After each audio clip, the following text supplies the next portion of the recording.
The following podcast includes scary stories with content that could be triggering to some listeners. Listener discretion is advised.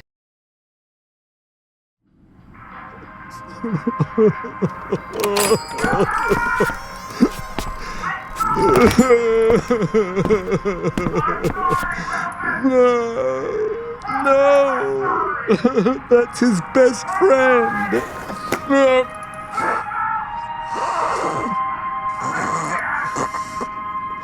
Oh, God. I didn't even know volleyballs could float. Hello. I'm so sorry. I was just checking on the integrity of this tape. It seems like everything is good to go and in working order and... Okay, fine. You caught me. So I was watching Castaway. That movie gets me every time. Just something about the tenderness between Tom Hanks and Wilson. I find it so refreshing that the movie acknowledges the deep, sacred, sometimes sensual bond between a man and a sporting good. That's all I'm saying. Anyway, I am guessing you did not come here to Radio Rental to watch Castaway with me. Your loss. Let's get into my collection of scary stories because someone is afraid to be vulnerable. Haven't you heard male fragility is in? I don't have to hide my fragile inner child anymore. Thank God. Okay, here's your tape. Listen away.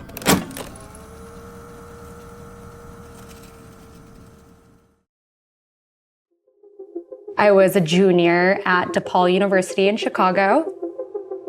I was working my way through college, so I got a job at a wax center. I was a guest service associate, so that meant I was working at the front desk.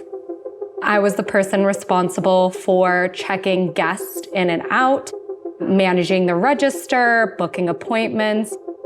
Everything, you can imagine that someone who's running like a little boutique salon up front would do. This night in particular, I remember that I was closing. I was the only person up front, which meant that it was during the week a little bit slower, so they only needed one person manning the desk up front, and then a waxer in the back to do the waxing. If the waxer had a client, obviously they were in a private room. I wasn't able to disrupt them in any way. During that time, I would be by myself up front. And because this was later at night, kind of near closing, I was trying to do whatever tasks I could so I could get ready to leave as soon as the last person came out and I could check them out and be done for the night. As I was cleaning and waiting for this woman in the back to be finished with her session, I sat back down behind the desk and I remember I sneakily pulled out my phone. That's when I heard the 3 beeps of the door opening that kind of alerted us to someone entering the store. Before I could even look up, I remember this stench. It was a mix of dirt, mold, urine, kind of smoky. That was what prompted me to kind of shoot my head up. Definitely startled me in itself. Before I knew it, I looked up and there is a completely disheveled man in front of me. I, living in Chicago, know that there are an abundance of homeless people. So that was my initial thought. Just the smell, the fact that the clothes were dirty, tattered. He had a bunch of facial hair and his hair was a little unkempt. My initial reaction was to be as polite as possible, and I kind of assumed that perhaps this gentleman wanted to use the restroom or maybe the phone, something that he might not have access to. I asked him if I could help him with something. Right as it came out of my mouth, he let out these half scream, screech, guttural sounds that weren't even a language. This was unlike anything I've ever heard before. I just know that it was truly terrifying and my heart dropped. I am just praying that the waxer in the back room is hearing what's going on. I don't know what to do because I can't run to the back room with the waxer and the woman that's in her session, and I'm by myself. So reality kind of starts hitting me that I need to do something. The only thing I could think of is peeping up like, "Sir, you have to leave.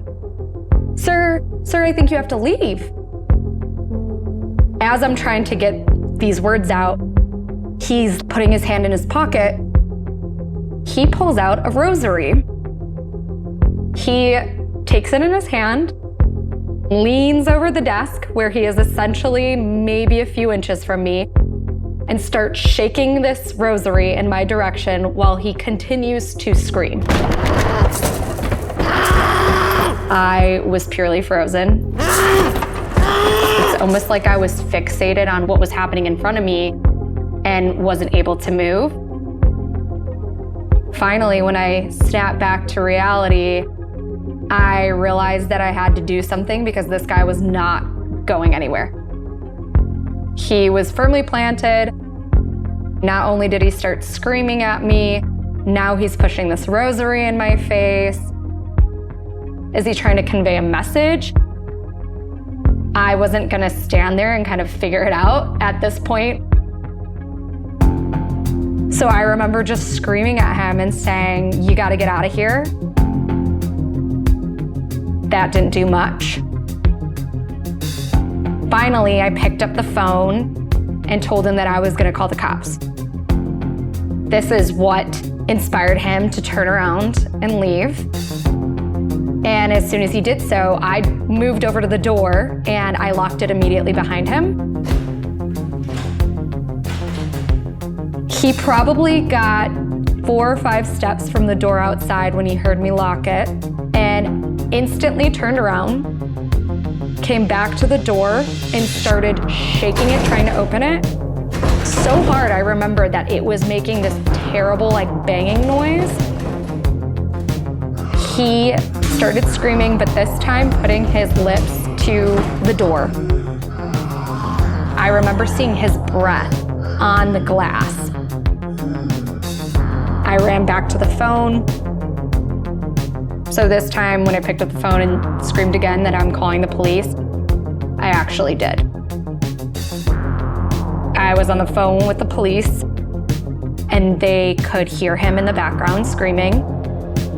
And I was trying to frantically describe the situation, trying to kind of balance giving them directions while also keeping my eyes on this guy who finally, after me being on the phone with the police, ended up leaving. And I described to them which way he went, gave them whatever descriptions I could, and then they let me know that they were sending someone over on their way. That was the point in which the esthetician and her client came out from the back room, and my colleague was giving me a confused look. I asked them immediately if they heard anything, and they said that they just heard a conversation. I asked them if they heard screaming. Didn't give me any indication that they had. I kind of held back a lot of the details until the cops were there, and it was just me, the police, and my colleague. Police get there. I give them the rundown of everything that just happened. There was 2 police officers, and as one was collecting the information, the other one pointed out that there was a camera by the door. And the camera sat on the door where, of course, it was pointing inside the store. it hit me and I was like, yes, oh my gosh, yes, there are cameras here. That's amazing. Now we're gonna have a video and probably still frames of this guy. I remember discussing next steps with the police officers. They can come back the next day so they can see the footage and get additional information on what he looks like. The police asked me if I could be the one who pulled the footage. I had absolutely no idea how to do that. I told them that I would call my manager. She was actually going to be working the next morning with me, and she told me that it shouldn't be a big deal. The footage doesn't erase. I think it had like a week time frame before it went over itself. She would come meet me in the morning and we could grab the footage and make sure it went over to the police officers. So I collected all their information. They were going to try to send someone over the next day to finalize the report. I came in at 8. My manager probably came in around 8:30.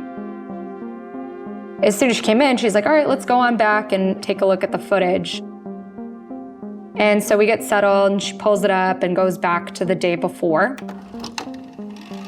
She's kind of flipping through, trying to get to around 9 o'clock before she pauses it. You see me at the counter, checking out guests, checking the final guest in, cleaning. Finally, you see the man enter and I scream for her to stop and slow it down. And I'm like, here he is, here he is, here he is. So we watch and you see everything play out like I described. You see me looking down at my phone at the desk. You see the door open, this man walking up to the desk, me looking up. And then it turns black. It was black for probably the next 10 minutes. And it comes back, and the next thing you know is I am standing at the front desk with 2 police officers talking on the phone to my manager. Everything that went on, him starting to scream at me and putting the rosary in my face, him leaving and me locking the door, him trying to open the door and continuing to scream and scare the absolute shit out of me was just gone. It just went black. My manager looks at me and she tries rewinding it. We try replaying it a few times and it's just gone. She starts to tell me that this has never happened before. I just started sobbing. Last night was a whole ordeal. It was done with. I went out with my friends. I kind of chuckled and laughed it off. And now this just brings an entirely different layer to the situation that neither of us can explain. It made me feel like I was visited by something much more sinister than just a regular guy. Now, to me, it was something much more, whether that was a warning or a curse. Emotions came over me, and I remember my manager even let me leave because I was borderline having a panic attack. I hope it was just complete nonsense. Otherwise, it's a little scary to think that if it was a curse, what could be coming my way? It creeps me out, it makes my skin crawl. Honestly, makes me like a little bit nauseous because that is just stuff you don't fuck around with.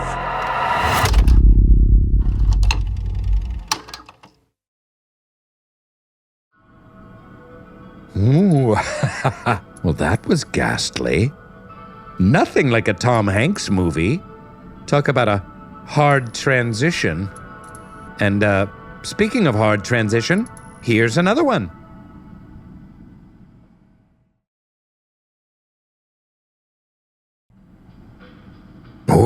How about that last story? Ooh, what a chill. What a way to confront your fears. And, well, speaking of our fears, I've picked up a new hobby. I've started tossing things into the void-like hole that has opened up in the corner of the room over there. Yeah, it's probably nothing to worry about. Anyway, I am just going to toss in this poem I was drafting up. Not my best work anyway. Here we go. Ooh, what fun. Let's try something a little bit bigger. How about this clock radio? And into the darkness it goes. It's like playing fetch with a new pet. But the pet consumes whatever you feed it and grows larger and more powerful with every bite. Okay, well, let's just not think about it too much. Let's go to the next tape.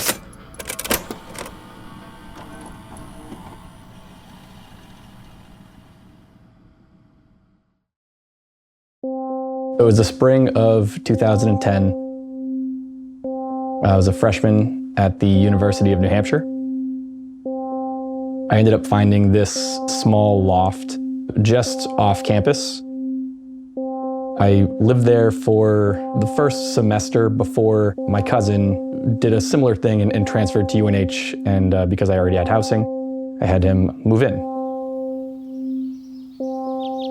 It was April, and it was a nice day outside. I remember my cousin and I just wanting to get outside and enjoy the nice weather. We went out back and started just kicking a soccer ball around.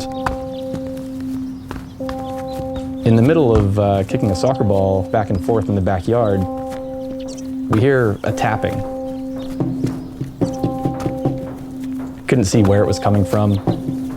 So, we paused for a second, took a quick look around, didn't see anything, so just continued having fun. It happened again, maybe 20 seconds later. And that's when we saw her. Across the street, there was an old woman.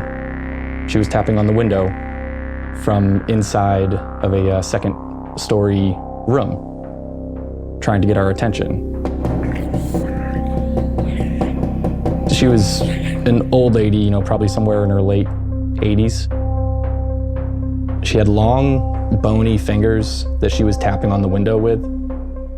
She had long, light gray, whitish hair, unkempt, and pale skin, somewhat of like a pointy chin and a pointy nose. All the features of a classic witch. We weren't really sure what was going on and why she was trying to get our attention. I hopped our fence and crossed the street to get closer to the house. When I walked up to the building, I looked up to her and yelled up to her, trying to ask if there was anything wrong, if she needed any help. I could see her mouthing words, but she wasn't talking loud enough for me to hear. It was like she was talking as if I was right in front of her and not a story below on the outside of the house. That struck me as odd as well. After a few minutes of trying to communicate that way, I realized that she was telling me that she was trapped on the second floor, inside of that room. I yelled it back to her, just to verify.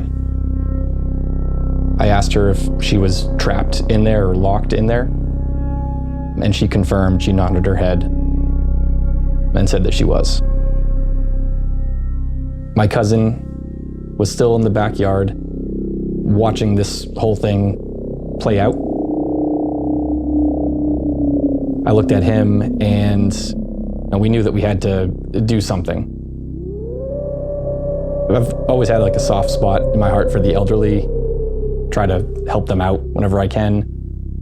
I think that kind of struck a chord and I wanted to help her out. I looked at the driveway, didn't see any cars. I knocked on the front door, hoping that someone would answer, whether it's a son, daughter, but no one answered. Go to the back window to see if there's anyone that I could call for, see if anyone was home at all. It seemed like she was the only one in the house. I decided I'd enter the house, but before I did, my cousin grabbed his cell phone and had 911 dialed, ready to press send. We weren't sure what I was getting into. I walked back up to the window, told the lady that I was gonna come into the house to try to help, and she pointed me to a side door, which was unlocked.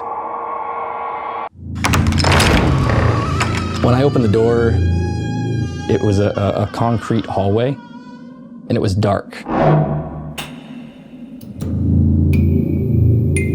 Everything in this hallway just seemed off. It seemed really weird. There was old children's toys, a rocking horse that looked like it was from the 50s. It just seemed out of place. And at the very end, there was a small staircase that spiraled up to the second floor. My mind started taking me to crazy places. I was half expecting someone to come out from behind me. I was being as cautious as I possibly could. I eventually get to the end of the hallway, start to slowly walk up the stairs. As I started to walk up the stairs and make it to that second floor, I saw her. A couple things stuck out as very odd. This doorway to the room that she was in, it seemed like the door that you would see on the exterior of a house. It had glass panels in it so I could see right through it. I saw her just sitting in a rocking chair watching TV like nothing was wrong. 5 minutes prior, she was getting our attention saying that she's locked in this room. That really struck me as odd and made my mind race even more than it already was. She's not acting like she's trapped. She's acting like nothing is wrong. If nothing is wrong, why am I in this stranger's house?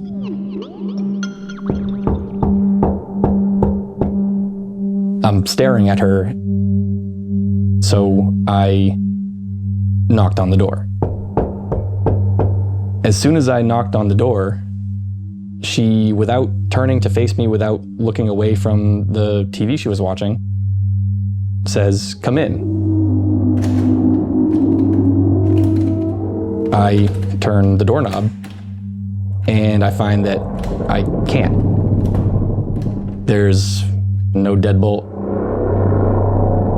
no kind of lock that's preventing that. Even still, I can't open the door. I took a step back and I looked down. That's when I saw it. A screwdriver jammed into the floor, preventing the door from opening. On my end, oh shit, I just walked into a trap. I messed up. I was convinced that someone was going to come out from behind me and hit me over the head with a hammer. And that was going to be it. The grittiness of a flathead screwdriver just jammed into the floor just made everything go through my head.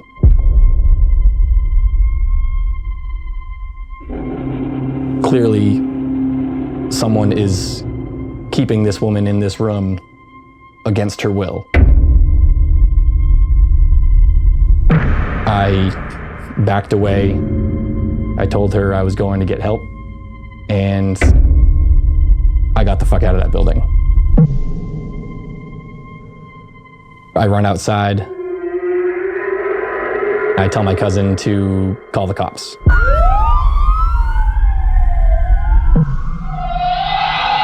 They get out of their police cars, guns drawn, and surround the building.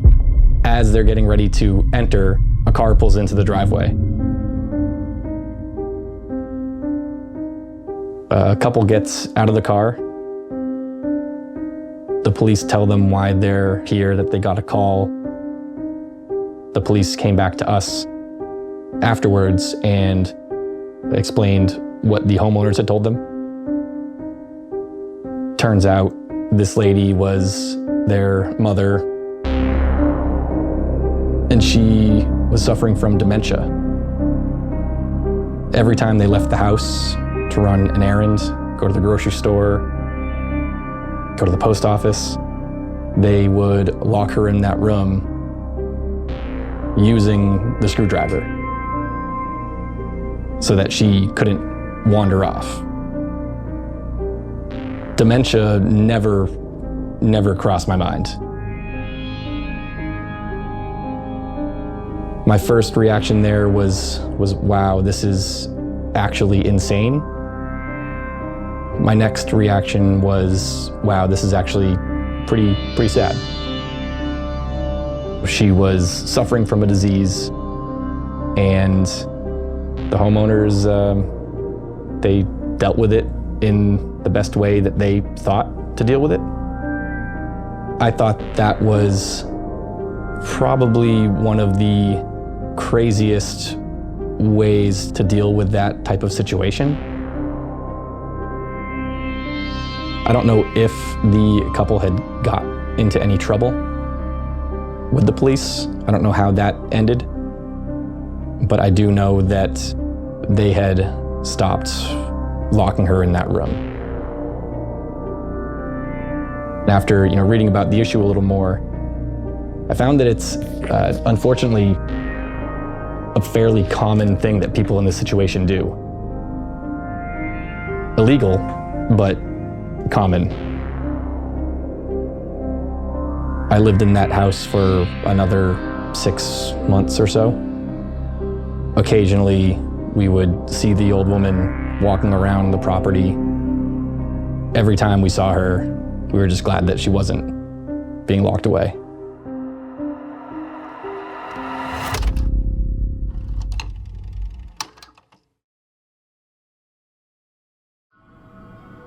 Yikes, I wouldn't want to be in their shoes. Shush, Malachi. Now, speaking of shoes, what if I threw one of my Skechers into the void? Oh, I feel like I would enjoy that. Oh, wow, it's getting pretty sizable. Well, better feed the beast. No, I'm not talking about you, Malachi. When will enough be enough, Malachi? You can't just eat all day. All right.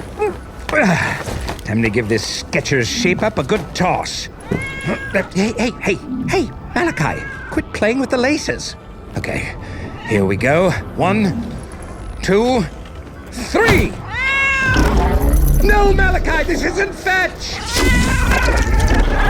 No, Malachi, no! Oh, God, Malachi, no. Oh, what have I done? That's it, I'm going into the abyss. Well, not right this second. I have to prepare first. I need a rope. I'll tie it to the cash register and lower myself in, a la Poltergeist. And Stranger Things, which rips off Poltergeist. I need to prepare for the trials ahead. So, I'll see you next week. Stay safe out there, and by God, don't ever throw your Skechers into any vacuous interdimensional chasms. Keep those bad boys on your feet where they belong. Let the preparation begin. I'm going to need to lube up my skin. Now, where's that Crisco? How am I going to journey into the multiverse with only one shoe? I'll need to go shoe shopping. I'll get some Vans.